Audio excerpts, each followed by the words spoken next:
আসসালামু আলাইকুম। Welcome to another new blog.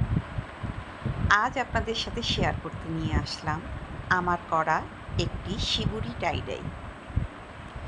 এই কাজটি করার জন্য প্রথমত আমি এই ডিজাইনটি কাপড়ে সুই সুতা দিয়ে ভালো করে সেলাই করে নিয়েছি। তারপর সুতোগুলো টেনে ডিজাইনটি আসার জন্য ভালোভাবে বেঁধে নিয়েছি। এখন আমার টাইডাই করার পাত্রে পানি গরম করে তাতে দিয়ে দিলাম ভ্যাট রঙের কেমিক্যাল। আমরা জানি ভ্যাট রঙে মোট দুটি কেমিক্যাল ইউজ করতে হয় রং ছাড়া। প্রথম কেমিক্যাল দেওয়ার কিছুক্ষণ পর এই যে সাবধানতার সাথে আমি দ্বিতীয় কেমিক্যালটিও দিয়ে নিচ্ছি। পানি টকবক করে ফুটে উঠছে। যারা নতুন কাজ করছেন অবশ্যই মাস্ক এবং গ্লাভস ব্যবহার করবেন।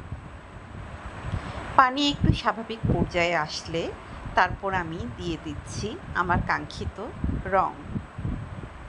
ভ্যাট রং কিন্তু অন্য রঙের তুলনায় বেশ স্থায়িত্ব এবং একটু দামি হয়ে থাকে।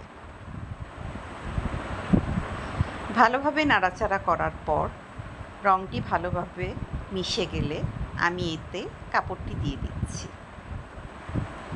কাপড়টি আমি একটু পানিতে ভিজিয়ে নিয়েছি যেন রঙের পানিতে এটি ভালোভাবে মিশে যেতে পারে এবং রঙটি ভেজা কাপড়ের ভিতরে ভালোভাবে ছড়িয়ে যেতে পারে। একটি নির্দিষ্ট পরিমাণ সময় পর্যন্ত আমি এটি রাখব। দেখুন, দেওয়ার সময় দেখা যাচ্ছিল লালচে কালারের রং, কিন্তু হয়েছে হলুদ রং। এটা হচ্ছে গিয়ে গেম চেঞ্জিং একটা রং। শুকোনোর পর এটি কিন্তু গোলাপি হয়ে গিয়েছে, অথচ রং করার পর মনে হয়েছিল এটি হলুদ আকারের হবে। এই হলো টাইডাই করার